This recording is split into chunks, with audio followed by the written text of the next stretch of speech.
Everyone, my name is Nivesh Kashyap. I am student at Faculty of Law, University of Delhi. So today my video is regarding the career option after your LLB. So आपके क्या क्या career option है LLB करने के बाद, आज हम उस पर बात करेंगे।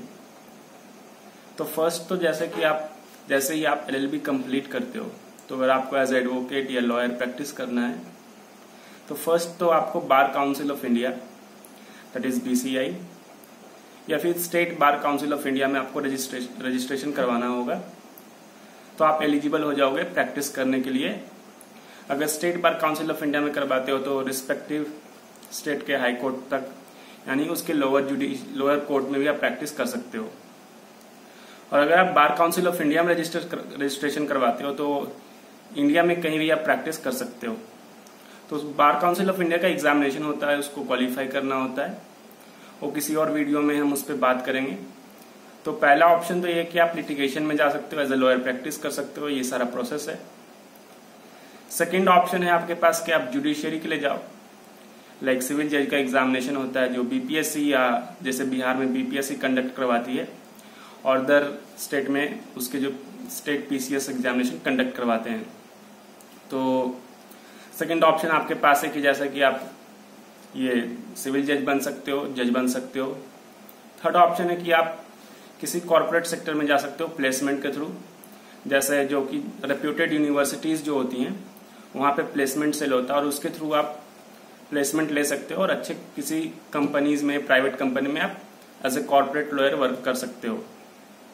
थर्ड ऑप्शन आपके पास है कि आप LLM करो, जैसे कि अगर किसी को एकेडमिक्स में जाना है या रिसर्च फील्ड में जाना है, लेक्चरर बनना है, प्रोफेसर बनना है, तो उसके लिए बेस्ट ऑप्शन होता है कि आप LLM करो और साथ में आप PhD कर सकते हो उसके आगे, तो आप लेक्चरर ये सब के लिए भी अप्लाई कर सकते हो।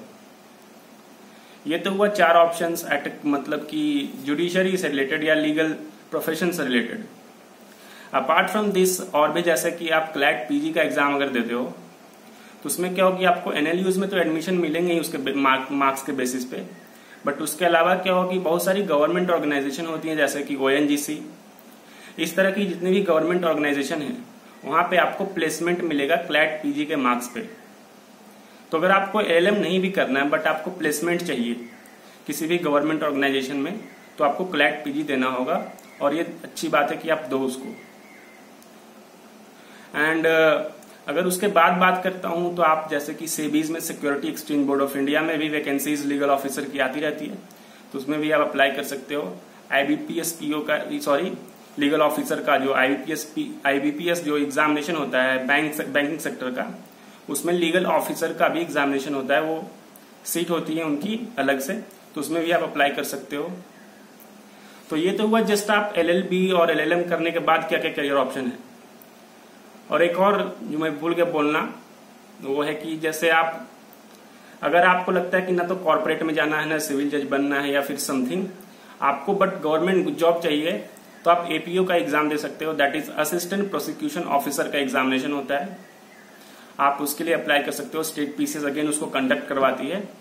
हिंदी में अगर बोलूं तो सरकारी वकील जिसको बोलते हैं वो। एंड अगर ये लॉन्ग टर्म की आप सोच रहे हो, लाइक अगर आपको हाई कोर्ट में जज बनना है या सुप्रीम कोर्ट तक जाना है, तो उसके लिए एक और होता है हायर जुडिशरी का एग्जाम होता है, जिसका मिनिमम एज ही 35 ईयर्स होता है, और आपको 7 ईयर्स का लिटिगेशन का प्रैक्टिस होना चाहिए। तो अगर आप जज हो या सिविल जज हो या मतलब लोअर जुडिशरी में जज हो, तो आप उसके लिए क्वालिफाइड नहीं हो।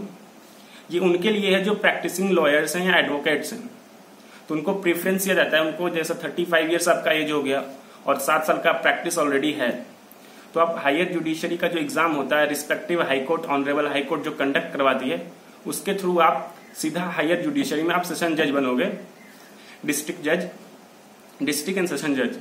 लाइक आप वहां से स्टार्टिंग होगा, तो आप एटलीस्ट प्रमोशन होते होते आप हाई कोर्ट तक इजिली पहुंच जाओगे, इवन सुप्रीम कोर्ट भी जा सकते हो।